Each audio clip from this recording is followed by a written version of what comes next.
Campaign for Liberty. We've had a variety of groups from across the state. And so the Campaign for Liberty is represented here today by Mr. Patrick McGrady. Thank you, Delegate. Now, as the introduction was given here, I'm Patrick McGrady from Harford County. And why this is important is that I don't want this big bio. I don't want everybody to know all the things that I've done. It's important that we, as little Republicans in this big blue state, don't want to take the credit for the things that we accomplish. When we do big things, it's not for us. It's for our children and our grandchildren. Am I right? We don't need the credit. We don't need to know which fights we've won and which fights we've lost. What we need to lost is which fights we've won and which fights we have lost. What we need to do is look forward to the future.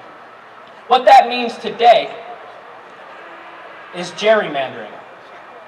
Has anybody met my friend Jerry, the gerrymander over here? Who knows why we call it gerrymandering? I heard it over here. Governor Elbridge Gerry of the state of Massachusetts in 1812 drew a congressional districts. Now, Governor Gerry was an interesting character. He was with the Democratic-Republican Party in Massachusetts. And Governor Gerry, this is the same party of Thomas Jefferson. So this isn't some caricature. This is done by the people who we agree with and the people we disagree with. So the paper at the time, I have these documents that I'll pass around to you. It's got the image that we put on these stickers, right? If you look at your stickers, it's got the same map that's on Jerry's back, talking about, and this graphic here was the map that was created by an editorial board of a newspaper, and they coined the term gerrymander because Elbridge Gerry made a district that looked like a salamander. So the term stuck since 1812.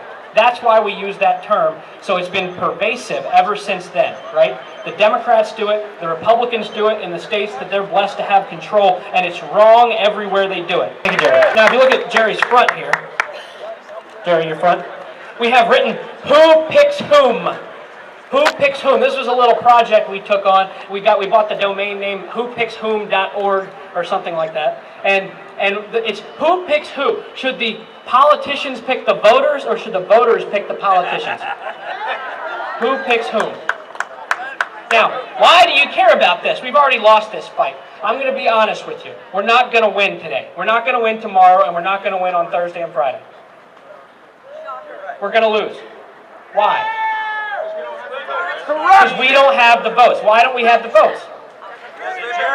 Because of gerrymandering. Good point. So they draw the districts so that the people they want elected get elected. Now, what the Senate and the House have been working on while we've been in the legislature today and since Monday, has been the congressional redistricting. And we see the sign over here, leave District 6 alone, Governor O'Malley. And we see these people getting upset about this. And we have a sign over here holding up the proposed maps. And it says, really? Really? These are the maps? They're out of control. So what do we do about it? Why is it this way? Why are the maps drawn by the governor? And if they don't vote on them, why are those maps adopted as law? Corruption. We can call it corruption, but they're following the law. They're following the law, so what do we need to do? We need to change the law. We have 10 years before the next time this is done to change the way this is done so we can get fair representation in Maryland.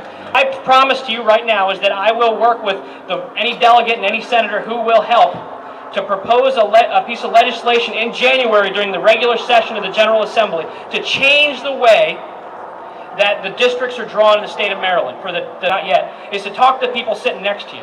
Build relationships with the people who are here. Find out their names, find out where they're from, where they live, and how they live in their districts so that we can unify when these issues come up so we can make a difference.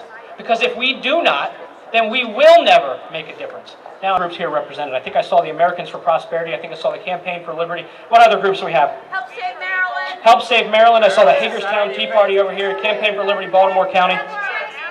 Maryland Society of Patriots, the Conservative Action Network. We're working together. What do you got over there? I live in Aberdeen, up in Harford County. And we have a city council and a mayor. All of them are up for election 21 days from today on November 8th. I am the only person challenging the 5 people on this council, 4 councilmen and a mayor. I'm running for mayor in Aberdeen, and nobody else is running. Why is this important to you? Why do you care, people who live in a municipality? Less than 2,000 votes determine who gets elected in my city of Aberdeen. Anybody here with a little bit of hard work can win these elections, and this is how we take back our country. Now, we have people running for the United States Senate, we have people running for the United States House of Representatives who've never held elected office, and I appreciate that, I really do.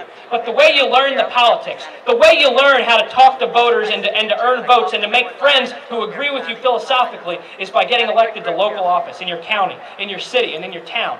Bring this message home with you to Hagerstown. Bring this with you to Frederick. Bring this with you to Hartford County and Cecil County. And tell your friends that in order to make a difference in Maryland, we're going to have to start winning these local races. All this money gets funneled down from the state and from the federal government to these municipalities where they spend it. And they're always looking for more money. They go to the state and say, raise taxes at the state level to give it to us. I'm going to stop that in Aberdeen when I win in 21 days. But I need your help in these other municipalities because there's no conservative municipalities to work with. Right? We can't fight it unless we're fighting it together. Who will consider running for municipal government? Please consider running. Thank you, sir. Who else is going to run? Please. Okay, come on. This is the problem. Tell your friends it's not that bad. Nobody's challenging the city council in Aberdeen because they're scared of the process. Call me, Patrick McGrady in Aberdeen. I will come and I'll help you draw out the voter list in your city. We'll look at who lives there. We'll look at who's going to cast a vote for you. And we're going to look at the path to success. Right? We got to win these races. Don't leave here and do nothing. Leave here and look forward. The special session will be over. Maybe they'll pass tax increases. Maybe they won't. But we've got to be back here in January. I'll be back here with my plan to change the gerrymandering. What are you going to bring? Thank you.